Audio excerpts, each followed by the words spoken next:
if Michael Caine is in the movie, Nolan loves to play a game called Did You Know Michael Caine is Old? Hello and welcome to Main the Review with you with Nick and Joe. I'm Joe. And I'm Nick.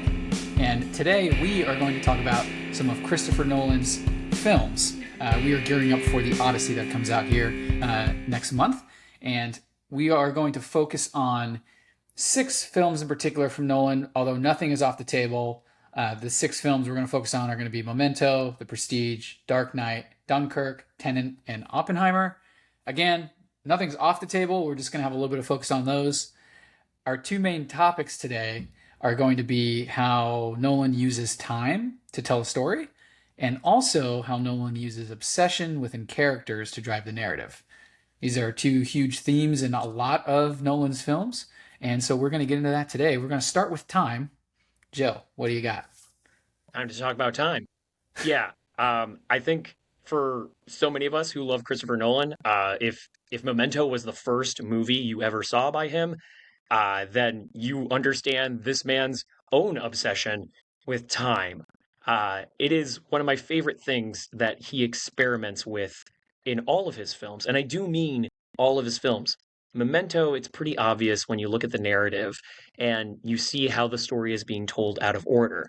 Memento, of course, if you're not familiar, follows the story of Leonard Shelby, who has short term memory loss, and he becomes a sort of detective in his own life. And as we're piecing together the puzzle pieces of his life about how his wife was murdered and how he's hunting down her killer, we're receiving the story in 2 different orders, backwards and forwards. And we're ultimately coming to one specific point of the movie. It's the beginning, or really the middle of both stories coming together at once. You know, we get one section of the story in black and white, the other section of the story in color, and it's not until black and white fades into the color where the story finally meets up together and all the pieces come together. So I think he does this for multiple reasons, right? Um, and Memento, obviously, I think he's trying to disorient the viewer the same way that Leonard Shelby, our detective, as it were, in this story, is disoriented all the time. But here's the thing, Nick. I think he uses that sense of being disoriented, and he being Christopher Nolan. I think he uses that in almost every one of his movies to mess with the viewers and being receiving these sorts of scenes, not necessarily forwards and backwards, but non-linearly, right? I'm sure that you have a few movies in particular that you are fond of where he messes with this. Yeah, that's a great call out and great summary of Memento. It's immediately I have to mention Tenet because you're talking about forwards and backwards storytelling, and Tenet is like Literally. basically it's basically like Memento on steroids, right? Like Memento, very early Nolan film. At the beginning of Memento, we see this like scene where he's essentially, reverse shooting a gun, which looks like a scene from Tenet, which then comes out many years later. So in many cases, maybe a precursor to another story he would eventually tell. So Tenet comes to mind, right? Well, yeah, Dunkirk, that's a great example because, like, yeah, in the actual story, they use that technology to disorient the enemy, right? I mean, right. like, there are special principles of being shot by a reverse bullet, but also it disorients everyone who they come across because they don't know how to combat that, right? So it's actually within the universe disorienting them. Right, exactly. And another one that comes to mind to me is Dunkirk, just in the Mm, way that the movie jumps from different like stretches of time where these yeah, like actual scenes are taking place, right? Like 1 hour or one what is it? 1 hour, 1 day, 1 week. per week. Um, which like so that movie is jumping around all the time, and in some cases you're not sure if you're in the 1 day or 1 week timeline. Sometimes you're in both, just different things going on. Um, so that would be another one where we've got these different, uh, just like confusion, if you will, right, to like manipulate how time is telling the story. My favorite example of this though, is it's probably The Prestige, and The Prestige probably wouldn't come to mind for many people as far as like manipulation of time, right? Because that's not really what that movie's about. But that's a big part of that movie because you're receiving two different timelines at once, right? It's a magician reading one magician's journal, and then while that magician's reading that journal, he's reading about the other magician reading his own journal, right? So like we get these two different timelines going on, almost like Nolan is playing like the cup game, right? Where he has like the answer of like Christian Bale's character and like his twin, right? He Yeah. has that answer in plain sight, but he's putting it under a cup and he's shuffling the timelines around like, hey, don't pay attention to this. Look over here, like a magician, right? Like that's literally what he's doing. Right. And leaving subtle clues for you so that you're not going to really notice it in the moment, but those subtle clues are obvious when you go back and rewatch the movie or think back after you've seen it, right? Like the subtle clues in The Prestige like come to mind as well, just with the relationship between Borden and the wife, and then the twin and the wife, right? And all these the different juxtaposition there with him loving her one day and not loving her the next, and you're like you just think Yeah. it's like, oh, what a horrible guy, and then you find out later like, oh no, that's the trick, right? And so you've Hmm. got that juxtaposition and that craziness going on in the Prestige, and then really what it just leaves us with Oppenheimer. Well, there is one more that I wanted to throw in there because I think the Prestige Please, is a great segue to it, and that's The Dark Knight. Why so serious? Again, this is another movie that you yeah, would not think of as far as like time goes, but Nolan uses it a little differently here, and this is going to be a good segue into Oppenheimer, where he uses time to build suspense, right? So I want to remember those two principles: to disorient and to build suspense, right?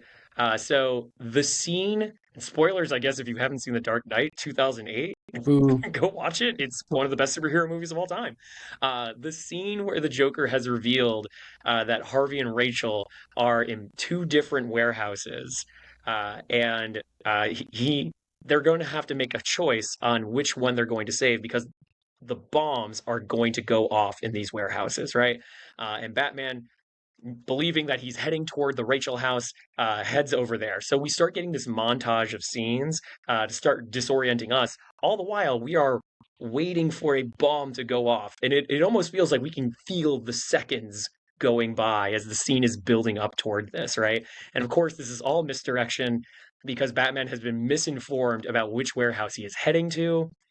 He's accidentally gone to save Harvey, which is what the Joker was counting on, right? And this is a huge shock. I remember being shocked by this in the theaters. yep, And then to watch the actual bomb go off and Rachel dies. yeah. Uh, just the tension that you mentioned is honestly, we're going to get to Oppenheimer, but it immediately the tension part made me think of Interstellar when we're on Miller's planet, Oh, right? And absolutely. you've got that like drawn out tension. You've got the music just ticking, and you've even got like specific ticking being used in the score to map out minutes or hours past on this planet, right? When you realize that, they just got there. Miller only died an hour ago, but Miller got there 10 years ago in like Earth time or whatever that was. Like Yeah. just an incredible tension building in Interstellar. A very similar thing in Oppenheimer with some tension in the end, right? When the Trinity test is actually complete after the bomb is dropped and creates this explosion, we get this like long The drawn out, dilation. yeah, we get this silence of everyone just in awe watching the mushroom cloud, and then eventually, boom, here comes the sonic wave, essentially. So another great use of tension in Oppenheimer as well. Oppenheimer is another great example about how both of those tools, like in his toolkit for how to use time, to disorient as well as to build tension. I mean, the Trinity test is, of course, like a everything's a masterclass these days, but like, my God, if that's Yeah. not a masterclass in building tension, I don't know what is. Because here's the thing, it's history, right? We all know that the bomb goes off, and yet I will always remember watching that scene in a movie theater Mhm. and not being able to breathe while waiting for this thing to go off. And like you said, Tower of Fire. And I almost forgot that the actual shockwave was coming. Yeah.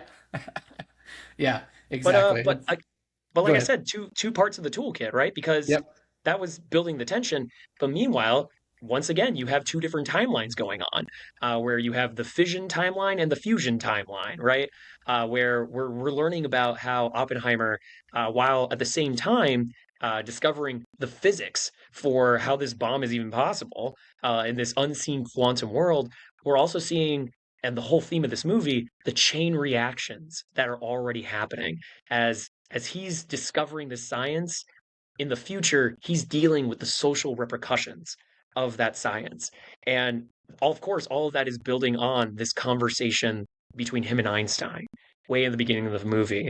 Robert Downey Jr.'s character believes that this is something about him. That's what we're led to believe because of his ego. Once again, we're being misdirected, especially as we get to see the course of events of revenge between the two men and the obsession they have toward each other. We'll get to that. Yeah. But yeah, of course, leading up to what actually happened in that conversation, which is Oppenheimer revealing that he fears that the chain of events, the chain reaction of destroying the entire planet by splitting the atom, well, it wasn't actually igniting the atmosphere. It was igniting a future on fire that they have yet to experience, right? Uh, and of course, we get that vision of the future. Just another tool in the toolkit for Nolan's box of time. Right. Yeah. This is a great call out. And also, if you're ready, a great segue to Obsession. Um, What are you obsessed? yeah. Sorry, that was terrible. Get out of Yeah, here. I think Oppenheimer is probably a great segue into Yeah. this topic. Because you mentioned, right? Like, obsession is such a big part of the character arcs and building in Nolan, in all of Nolan's films, right? And Oppenheimer is a great example of this, right? Like Robert Oppenheimer, obsessed with physics and figuring out how to build this bomb, right? Beat everyone else in the world at creating this thing first. But within that movie, you've also got the obsession of Robert Downey Jr.'s character, right? Like Strauss, I remembered it. It's Strauss. Strauss. Thank you. Strauss like is obsessed with himself and his success, and he doesn't care who he has to put down. In this case, Oppenheimer, to get to where he wants to be, right? And you just got this like great narrative of obsession within that film, and It's yeah, it's really it is this character flaw, I think, that Nolan tends to. He and his brother, Jonathan. We don't want to leave him out. He's a writer for a lot of these films. Um, I think it's a character trait that they tend to latch on into characters who are like great men, right? Or men who have like these impressive skills that go beyond human, right? Whether it's Oppenheimer and his knowledge of theory and physics, or if we're talking about The Prestige, what is it? Broder? Borden. Borden, thank you. Christian Bale's character, Borden, Yeah, as well as, and help me out with this, Hugh Jackman's character. Robert Angier. There we go, Angier and Borden, and the obsession that they have with each other in trying to outdo each other, right? Mhm. We this not among our six films here, but like in Inception, Leonardo DiCaprio, Cobb, he's obsessed with what happened to his wife. He's obsessed with trying to get back to his kids, and it ends up compromising the mission in several horrible ways, right? Right. Uh, Honestly, we can find this layer of obsession in almost, no, actually, in every single one of Nolan's movies. That it tends to happen to these people who are so skilled and so great at what they do, but at the cost of some aspect of their humanity, right? Right. Yeah, this is a great point, and to kind of transition to adding on to this with another film, right? We've got The Dark Knight. Obviously, there is some serious obsession going on between not just Batman but also the Joker, right? We've got Right. Batman obsessed with justice, Joker Harvey obsessed with chaos, Yeah.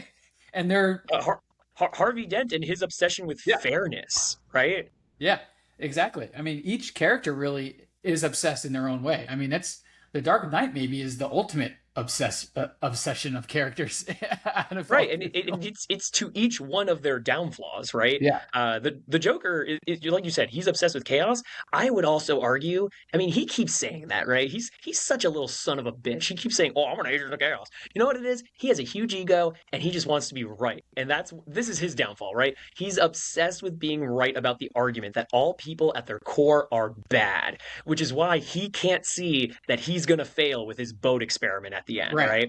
Yeah, And Batman being, having a better tap on the city, he's like, "No, dude, it's not going to work out that way. Trust me." Right? But to your point, Batman is obsessed, right? With a couple different things. He's obsessed with justice, right? And trying to avenge his parents. He's obsessed with the future that he could have with Rachel. And I think in ways, they both of those things end up blinding him. And he ends up losing Rachel in the end as a result of this, right? Of being obsessed with that future and Batman coming to an end. But yeah, Gordon, I think you could even make the argument yeah, of his obsession. No, the end. We have to save Dent. I have to save Dent. Right. One of my favorite lines of the whole movie. yeah, Um, and his obsession of the sacrifice that he puts on. The dude faked his own death yeah, and tricked his wife and kids. yeah. If she didn't divorce him, oh my gosh, we need Dark Knight 4 so I can know what happened A with Robin and B what happened with Gordon's love life.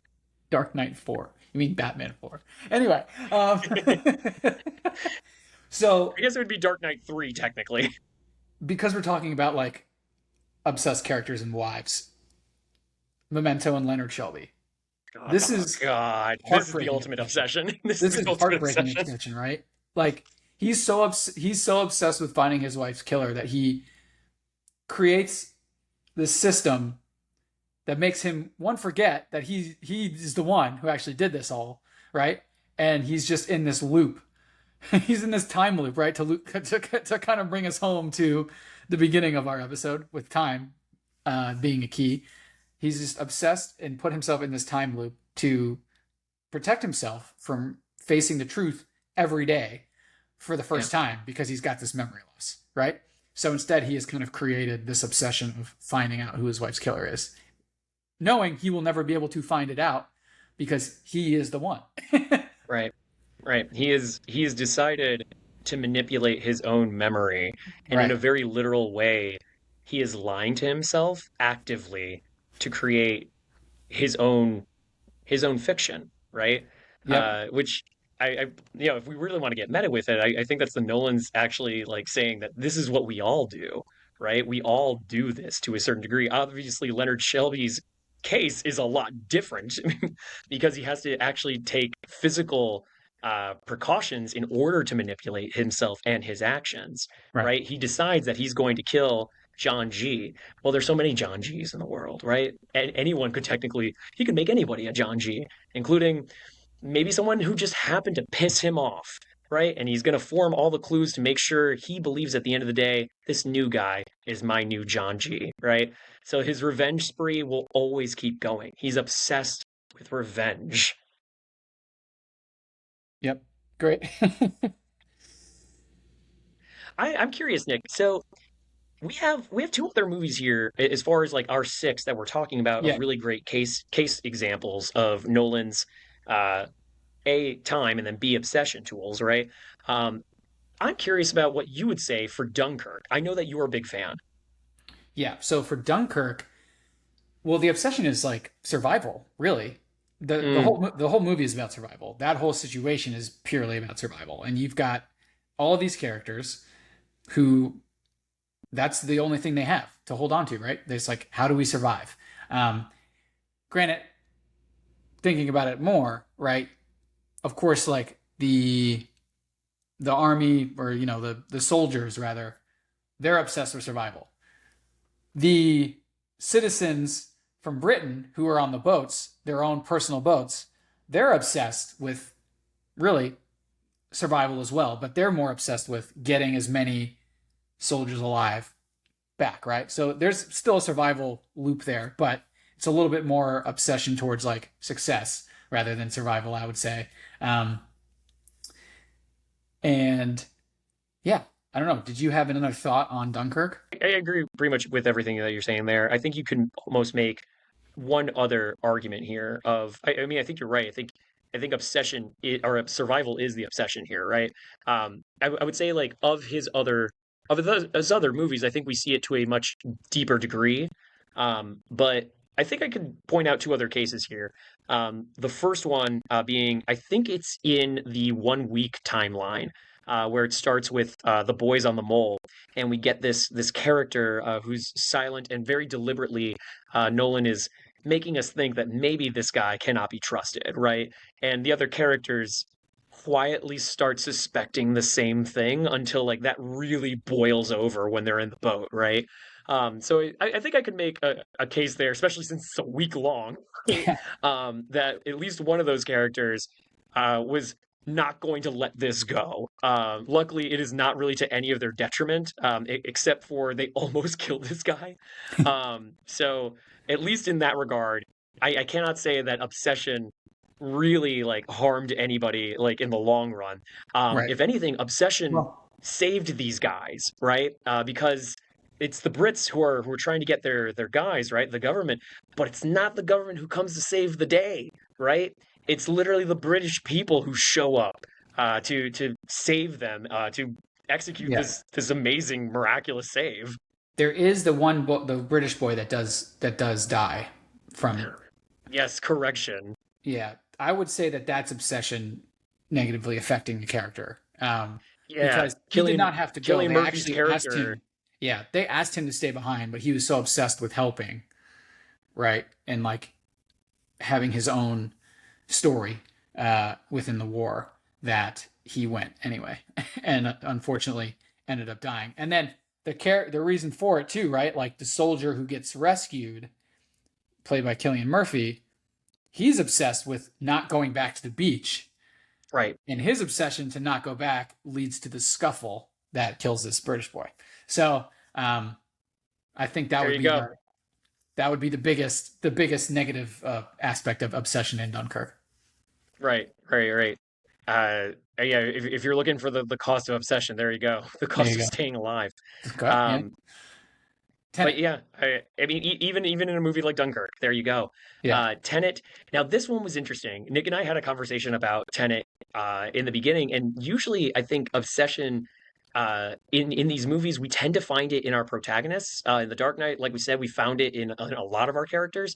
But I think in Tenet, it's actually a good example of it's not the obsession within the protagonist, literally. It is the obsession of the antagonist, right? It is our Russian character who has Andre. decided, yes, thank you, who is so obsessed with gosh so many things, his power, his wife, his ego, his life, right? Yeah.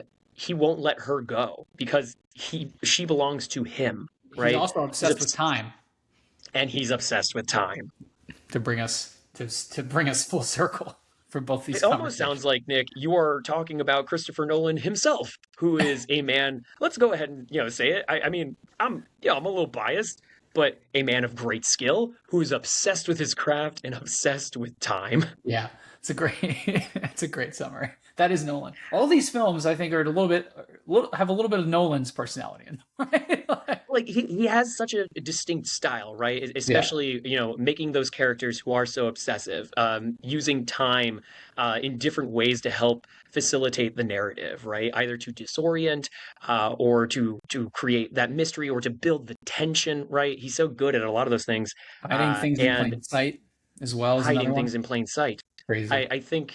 I think we're definitely going to see that in the upcoming movie too, right? We're Right. going to see that in the Odyssey, which is interesting because it's not a movie I would immediately think that you could apply the Nolan style to. But in Right. thinking about Odysseus and his wife and his son, Hmm. you know what? I could see how might be able to pull it off. Yeah, it's very interesting to Also, kind a of man quick. obsessed about going home. Right. Yeah, someone's obsessed. Yeah, there'll be obsession for sure. That's maybe what drew him to telling the story, right? Like there's a very clear motivation in Odysseus's character and his motivation for going home, right? There's obsession in multiple characters within that story in the Odyssey, and that maybe is what drew him to tell this story, right? Because a lot, until recently, Nolan stories were pretty much written by the Nolan brothers and original stories, right? But recently Yeah. we've had Dunkirk based on a true story, Oppenheimer, obviously biography based on a true story, and now we've got the Odyssey coming out, which is based on a really old story, not necessarily a true story, right? This is like an ancient story that's been passed down for a I mean, I long agree time. with you. It's not But it's not of history, right? But it is right, of ancient art, and it is so well yeah, known by right, most of the world. right. So it kind of fits with the whole Oppenheimer and Dunkirk theme, right? Where something that's like known by the rest of the world. So it's a very interesting, but it's obviously a little bit different, and it's very interesting that Nolan chose this to be like the next story that he tells. Um, I'd love to know how he decided to pick it. Right? It's such a fascinating thought, but um, certainly we'll get some obsession, and clearly the Odyssey spans over what is it, 20 years that he is away from home, I think. I think that's about right. So there will be some time involved as well. I mean, there you go, right? It's almost like he's finding his obsession of telling story with time or experimenting with time through cinema. He's finding it now in like non-fictional ways, right? Or at Right. least in this case, ways that have been well established throughout human history. The Odyssey being one of the most ancient forms of poetry and art. Um, and yeah, I think there's a lot to look forward to there. Like you said, a lot to do with time, and certainly several characters who can be obsessed. I mean, it's got Nolan written all over it. Absolutely. Did you have any final thoughts? Only that we didn't express enough about the time dilation in Inception, but you know what? That one writes itself. Saito was down there for what, 20 years in the lowest of dream layers. Yeah. Nolan will just find ways to explore time dilation in Yeah. like every way possible. I mean, there's also Interstellar too, right? Like, but Right. we've done separate reviews on those films. So with that said, feel free to go back to our YouTube Yeah. channel, watch those episodes on Interstellar and Inception. Follow us on Threads. Definitely keep track of us here on YouTube or wherever you listen to podcasts. That's where we are going to be coming at you the most. Give us a like and subscribe. Let us know in the comments what you think about these Nolan films and what you were most looking forward to with the Odyssey coming out. And until next time, friends. May the review be with you. Peace.